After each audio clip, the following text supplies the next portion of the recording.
Hello. Oh. Hi guys. Today is day 112 of our lockdown vlog, which is insane. And it's our last night here in Dorset. So we're doing something a bit different. Yeah, well, first of all, if any of you have seen the previous 2 nights vlogs, you'll know that 2 nights ago we did one quite drunk, and it was a rambly fucking mess. And yesterday we did one Quite done sober. early, quite sober, and I think it was relatively slick and professional.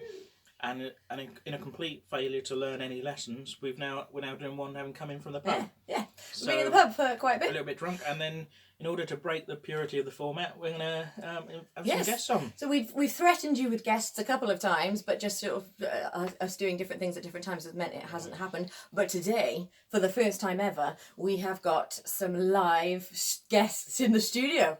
So if you guys are ready in the studio, in a bedroom in Dorset. So I would like to introduce you guys to my eldest brother David and his girlfriend Amy. Come on in, guys. Let's squish up. So, hello. Yeah, this is exciting. Actually being able to sort of be in the same place together with other people. Can I just say how I thought it was nice how you said when you were addressing your viewers, if either of you, no, I mean if any of you. Yeah. Oh, what a giveaway. That's fairly accurate, that's fine.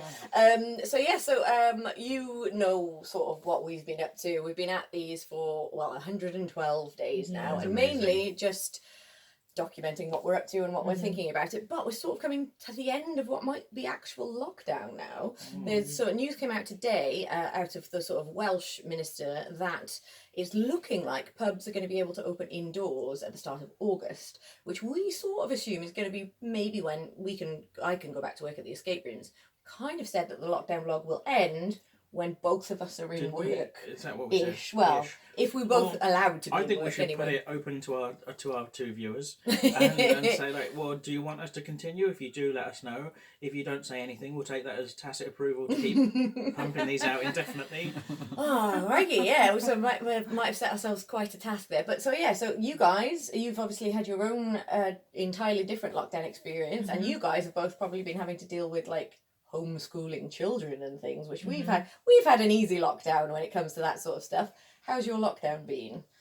It's been okay. Actually, homeschooling children hasn't been like one of the defining features of it, I think. So you get the stuff from the school and they give you like a rough guide of what you could do with kids, and you sort of look at it and you go, yeah, I might do that. And well, I sort of assume Very much that a with guideline. the homeschooling stuff, it must be by definition easier. The stuff you've got to go through is easier with the younger kids. Like if I trying to teach my kid GCSE science or something, like on stuff that's been sent home, that seems more of a challenge than like I actually think I'd do better. Writing. I think I'd do better at that than the stuff for Ariadne because she is so young. Yeah. What kind of stuff is it that they give you? It's like go into the garden, find some leaves, and make like a robot. Oh, okay, make a robot out of some leaves. Yeah, like a robot. Like, is this what schools are teaching nowadays? I think it is. It's completely random. Yeah, it's just sort of keeping you entertained, really, isn't it? But so yeah, like I like make a robot and then hope they don't turn against us. Like make sure that they've got Asimov's Route 3 laws of robotics. Yeah. While they're doing the programming on these leaves. Keep a strimmer handy. So how are you guys feeling about sort of maybe coming out of lockdown? Like that sort of seems to be where we're kind of heading, assuming things stay on the path that they are currently on.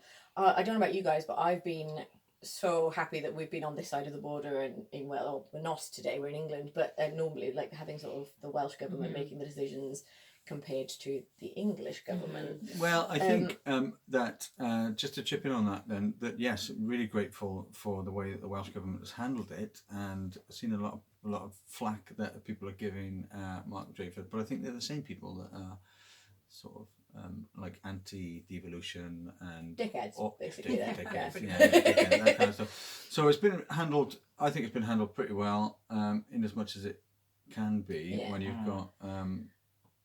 There's no hard and fast right and wrong right now, and it's so I think like being cautious is probably the way forward. Cautious and slow and steady, which is frustrating, and I get that like people are really, really sick of this shit by now. But I think better to be a bit overcautious for a little bit too long and it be fine than to sort of go, fuck it. I think what has been interesting for me is to experience how different people have taken the information in the media and all this different stuff and have interpreted it in wildly different ways. So I had a kind of approach that you're like, okay, yeah, there's serious stuff and it's dangerous and I'm going to be careful, but I still think it's okay for me to do this X, Y, Z. Right. And other people were like, you can't do anything at all. It's an absolute nightmare. And other people have been like, it's all made up. Fuck it It's all. 5G, Like, it's mental. The 5G people are like, what is going on there? It's like weighing up the risks and the benefits. Yeah. But that's what I mean. Like, you don't know when you meet someone. And I met somebody on the street and we were talking about it. And like, you have to like sort of do this weird, like, you have to feel them out. Check About, how seriously so they're taking this. Yeah. how do you think about this? And they're like, oh yeah, it's all bullshit. You're like, oh right, okay, yeah, cool. Let's have a hug then. Yeah, and then other people are like, it's Yeah, it is weird because you think, well, we've all got the same information, but like I guess maybe it's just sorting people out into how cautious they are as people and how sort of willing to believe the sort of word of the government coming out to us. I think it depends on what kind of pressures you've got at home or at work as well. Oh, I agree, because actually a friend of mine, she's a midwife, so she's been having to work in a hospital all the way through this, and so she's really struggled with homeschooling her son. He's about 8 or possibly 9 now. I think he's 8, and he is not into his schooling, and so she's just been like, yeah, get him back to school. Yep, fine, I want to be done with this. And she's on the front line, but she's a midwife, so she's in the maternity wards, but she's like, well, if we're going to get it, we're going to get it. And it's kind of like life still has to go on. And then other people, I guess, we've been in the luxury situation of being able to sort of go, okay, well, we will just lock down and be as minimal as possible with any of our kind of interactions. So this week, well, these last few days have been the first time we've really mixed indoors with anyone. So it's like, it's weird. It's a novelty, but it's nice. And it's a very different experience for people who have been going to work throughout all of this. Like, they've just had a radically different experience than what we've been going to. Yeah. I think anyone who's a key worker that's like, well, what lockdown? It's just like. Well, what's been weird about it, I think, was like the guidance, like from very early on, was like, well, stay at home if you can, unless if it's for work. Yeah. But then for me, if you can, but if you can't, such then a broad thing. Like, I mean, if you are, I don't know, a filmmaker, or if you're any number of professions, you can say, well, actually, I can't do that at home. So, so it seemed like just such a get out clause anyway. It was very much vague and I think open to interpretation, and then essentially it's shifting blame if it goes wrong. Like, well, we told you to stay in. I'm like, yeah, but you didn't really though, did you? You sort of said if we can. It was like, well, at which point is it work? Chris is a stand-up comedian. Would it have been okay for us to go out and film a sketch in the street? Like, would that have been okay? Like, it's work. I'm not getting paid, but it's work. Like, I think a lot of the guidelines and everything that the government has done has been kind of quite narrow in its focus and its kind of understanding of kind of its idea of what a job is and what work entails. Is like, oh, don't, if you can work from home, work from home. If not, you have to go to the office. But they're not factoring in people who do construction all or numbers like of freelance jobs, plumbers who have to go into other people's houses and things like that. And it's sort of been a very personally, I've loved the loopholes because they've allowed me to go out and like check on the Westgate Hotel. Because that's work. That is work. I need to check somebody hasn't. And actually, I've been really grateful that you've been able to sort of go in, because I can't drive. So if I was going to go in to check on work, I'd have to be getting in a cab, which I don't really want to get in a cab, which they've been able to operate this whole time. But it's sort of like, well, even if the cab driver's doing all the right things, like, you don't know who literally was in that cab just before you were in that cab. And it's sort of kind of like, whereas you've been able to go into town and sort of like check in on work, check in on the Westgate. It was a very weird experience. I'd just like to say that, especially in like the early weeks of lockdown. Being in town, and it really was like a ghost town, very apocalyptic. It was. It did feel apocalyptic, and but I guess that was good though, because it meant that everybody was staying home and doing what was required and taking it seriously. But at the same time, you're walking around, it's like this feels a really, really strange experience. Whereas now everything's gone back to normal, and we're kind of waiting to see what's going to happen. Well, we mentioned actually that we've been at the pub. Well, it wasn't a normal experience at the pub. It was much closer to normal sort of life than we've had for a long time, but they only had the outdoor areas open, which I think in England they are allowed to have indoor areas open. They just, this particular pub has chosen not to, because it's got a massive beer garden and the weather's nice.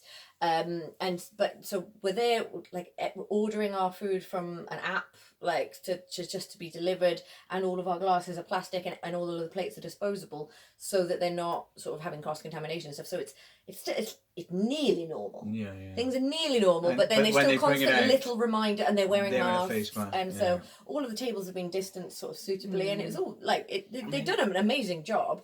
But it is just that there's this level of like some people sort of saying like we're back to normal now because I'm back in work and my kids are back in school.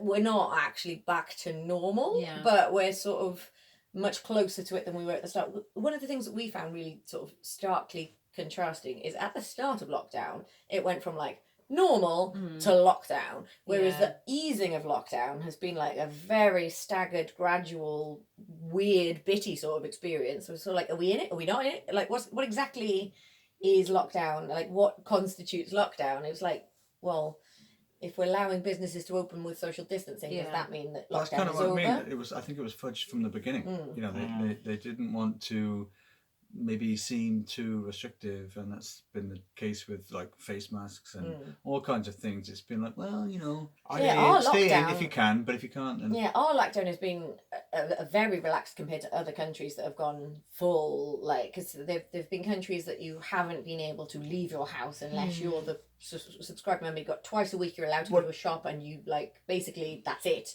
But I think actually that's kind of the interesting point for me anyway, because actually I think that those responses were better because it was like that you needed to get that short, sharp shock I thing, think, and you needed to shut everybody down, it kill it needed off. to be super strict so that you could get it dealt with quickly. Actually, the way we've handled it has been the worst of both worlds, really, because it's fucked the economy for quite a long length of time. But also, we've still had a huge death rate.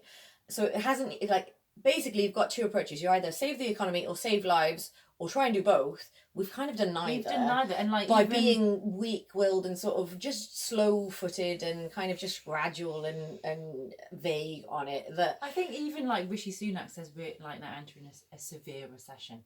Of course we That's what are. he said. Like, there's no way it could possibly not be. But Bank of England is talking about like the worst recession in modern times since forever, like since it's ever begun. But can I just say that last night we were talking about Dishy Sunak? Oh yeah, Dishy Sunak. Dishy Sunak. Because Ellie and Amy were talking about how... Right. I will say I did preface this with the caveat of the Tory Cabinet, he is the most doable, I believe is the phrase I said. I'm still not lining up in a queue for Rishi Sunak. I mean, never fuck a Tory, isn't that the... Yeah, I do. Like, never let a Tory put his dick in you. That's the rule. The rule I've lived by. Because it only encourages them. So yeah, basically I wouldn't, but if I had to, if there's gun to head time, then of the Tory Cabinet, oh hell yes, it would be Rishi Sunak. He's definitely like future PM material. He feels quite statesman-like, he feels quite dignified, he ticks a lot of boxes for like diversity, like, well, we can't be a bunch of racist dickheads, look, we've got Rishi Sunak. It's kind of like... Priti Patel. Oh, Priti Patel, of course, she's also a massive dickhead. Yeah. Rishi Sunak is like... I quite like the phrase Dishy Sunak though. But Dishy Sunak, he sounds great on radio. He's got an amazing radio voice. He does. This is the one, because we were also talking about this. Like, actually, Keir Starmer is fitter by a long way, but he does not have a good voice.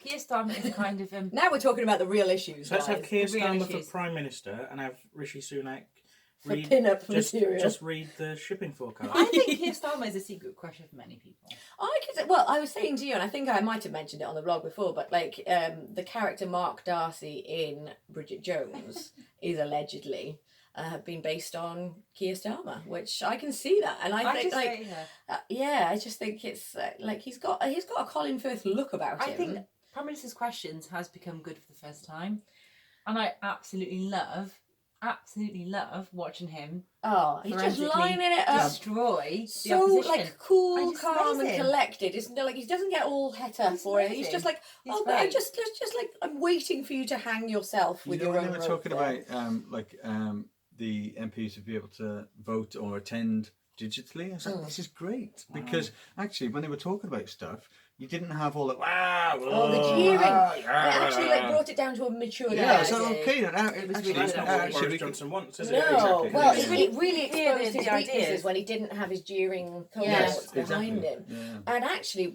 there's so many things that this has opened doors to, and actually, quite a lot of the things that lockdown has done, and making people able to work from home. But like with Parliament, for example, the way that it works would essentially mean you could never have a disabled politician because of the way you'd have, like, literally have physical. You've literally got to go and vote with your feet, and it's like this has actually opened doors to other people to be able to do, and people working from home that have never been allowed to before. Essentially, that's usually boiled down to employers want to be able to see that you're working. But ultimately, I think as long as the work's getting done, we don't need to know that you were at your desk at 9 and you were still at your desk at 6. Well, I think if the job's getting done, then flexibility that allows for people to have better childcare options, to have better sort of disability options, and sort of it's going to open doors to people that have previously had quite a lot of closed doors. So there's things that I hope we keep.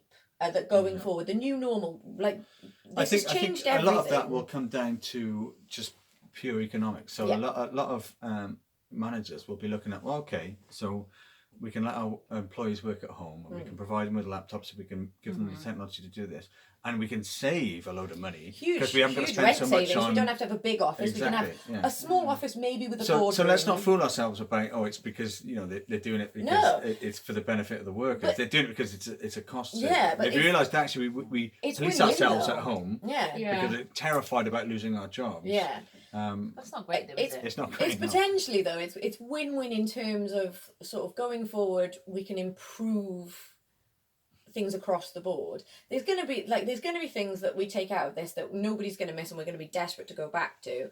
Like I imagine, like pubs is a good example, because socially distanced indoor pubs, I think, with no music, and you're not allowed to speak loudly, and you're sort of not really. That sounds great. It sounds great compared to what we've had, but like it's not the same experience as before. And I think people will be desperate for it just to be like, can we just have a normal fucking night at the pub? I'd like to just plug actually the musicians. Yes. That unfortunately aren't going to be allowed to come back. So when we reopen the pubs and and stand-up comics. stand-up comics, absolutely, because there's this idea, and I think it is legitimate and based on science, that singing, that kind of loud music, also not only from the performer but encourages people in the to speak up in the audience to speak and leaning and anything shout. that you're projecting, what you're leaning in to speak to each other and talking up. But I just feel like they need a shout out, because actually they are one of the groups of people that have fallen through the cracks. Yeah. So we've heard about money coming out for theatre and the arts, and let's see what the detail of that looks like. But I know a lot of people that are in bands, performers, and they can't. The pubs are opening, and everybody's like, "Yeah, brilliant, the pubs are opening." There's a lot of live musicians and comedians who aren't going to have access to kind of arts council funding and arts grants and things. And even actually pubs that do provide a sort of forum for that. So it might be pubs that put on live gigs and pubs that put on comedy nights and things like that. So yeah, maybe places like the Glee Club, which is a purely comedy like venue, but because it's almost theatrical, you've got like entertainment every night, they might be able to get hold of this funding. But your average pub that puts on gigs probably won't. Yeah, well, and also, is it going to filter down to like the individual band level? Very much doubt it. Like, no, it'll be basically like a buffer for venues to be able to keep doing it when they're eventually allowed to do it. And that's the same with comedy as well. It's like, hopefully the Glee Club and some of the purpose-built comedy clubs will get some money, but for those of us who are just kind of out there slogging away applying for gigs, there's going to be fewer gigs. So there's going to be venues that just aren't suitable. And less money at those gigs because less social distancing. Because what are they going to do? They're going to like basically like, well, we're only able to sort of like have maybe 50% of our normal capacity. Yeah. So they're not going to put their ticket prices up. So the amount of money that is available, therefore, for the acts who've travelled to come there, quite often you might do a gig where you're like, I'm essentially breaking even on this gig, but it's like a good opportunity for future gigs. For me, the profit margins of going to travel across the country to do a live gig, you're often going like, by the time I've paid for the transport and potentially accommodation just to get there and back, you're not looking at much profit already. So it's going to. Well, we worry that it's going to essentially be the situation that people in entertainment and the arts are going to be people who are independently wealthy, and so we're going to lose a bit of a sort of marginalised voice in entertainment yeah. over the coming years. So you know Boris Johnson said he's going to put in like, how much was it? 1.5 billion. I think. Yeah. So what do you think about that? I think. Well, I'm glad that that's happening because, like, I'm a big old theatre lover. Like, I'm glad that there is support for. Where's these. that money going to go? It's going. It's not going to go into I the don't pockets think- of individuals. I don't think it's been made clear yet, has it? The breakdown is that Wales gets 59 million from that, which It's seems pittance, like really. seems like quite a small proportion of Yeah. that. But then I assume that that's going to go to like Arts Council and maybe music venues to us, Yeah. and then there's going to be a kind of Well, there's distribution. something I might be getting the numbers slightly wrong on this, but I was reading the other day that the money the government has kind of given out overall to bail out various businesses and employees and things has come up to about 199 billion.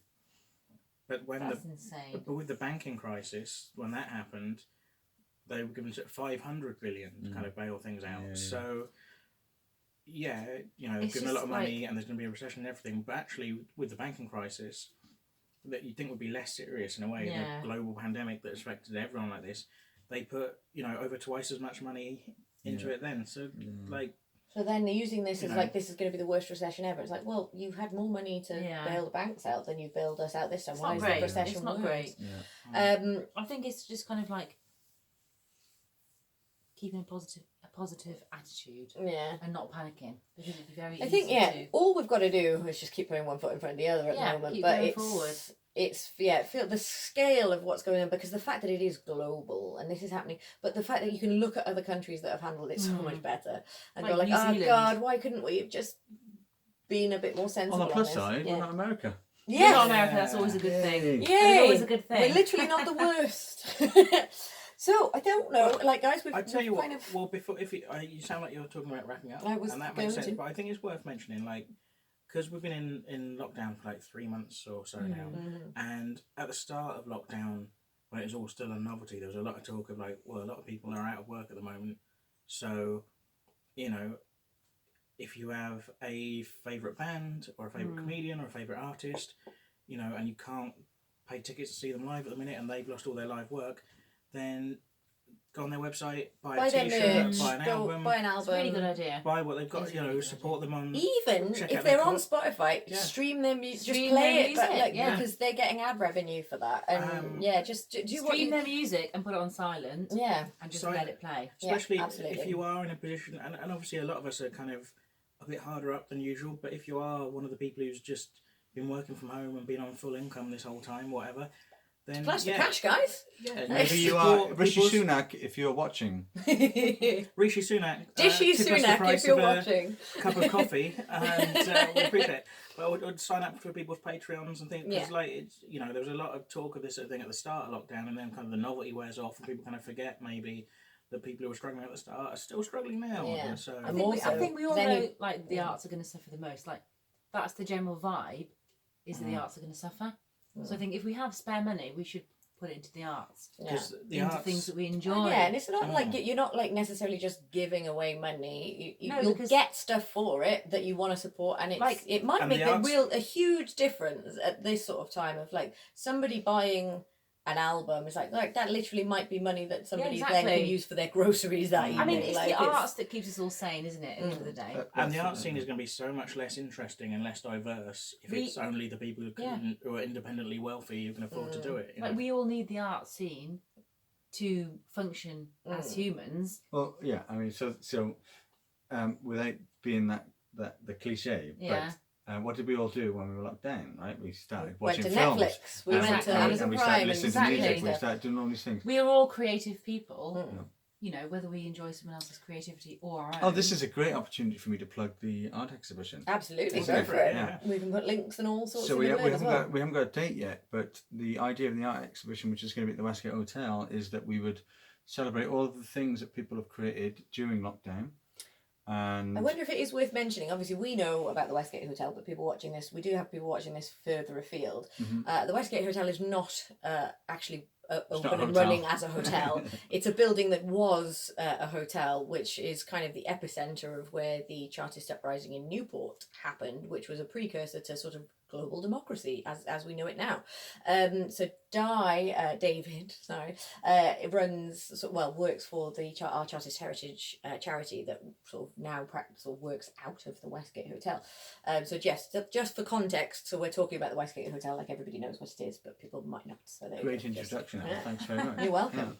And so we've decided to host an art exhibition, which would showcase all the things which people have made during lockdown, because one of the things that I noticed was that everybody's locked down and everybody's like all of a sudden got time to create these things, and whether it be paintings or whatever.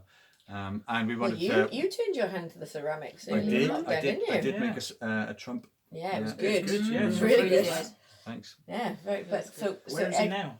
He's on my shelf. I didn't make him hollow, so I probably can't fire him because he'll explode, although there would be some pleasure in that. But he will be on display and fired, and amongst a lot of other stuff, and we've had a really good response to that, actually. A lot of people have got in contact with us. Brilliant. Really good artwork from all kinds of ends of the spectrum, all different mediums, and that's going to be sometime in August. We're not sure exactly when.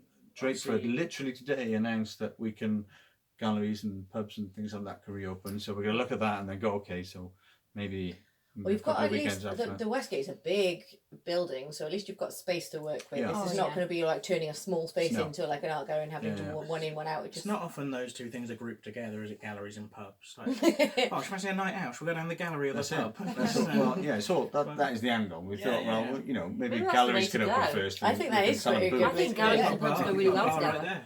Well, and obviously let us know when you have a date and things, and we'll continue to kind of plug that and let people know about it. Thanks. Yeah. Right, okay, I think that's probably a good time to call it a night. So we will be back in Newport tomorrow. So and so therefore we will be obviously we back welcome to any scheduling. Feedback, but if you've preferred the new people to us, don't tell us, because that is unhelpful. It's just damaging. If either of you have an opinion on that, then So in the meantime, guys, we'll see you back in Newport tomorrow, and we will go back to scheduling these posts for 10 a.m. At the moment, we just have to post them when we've done them, because but feel that's no how pressure to watch them immediately when they go up. In the meantime, though, like and subscribe. There's no shame in it. No shame in it.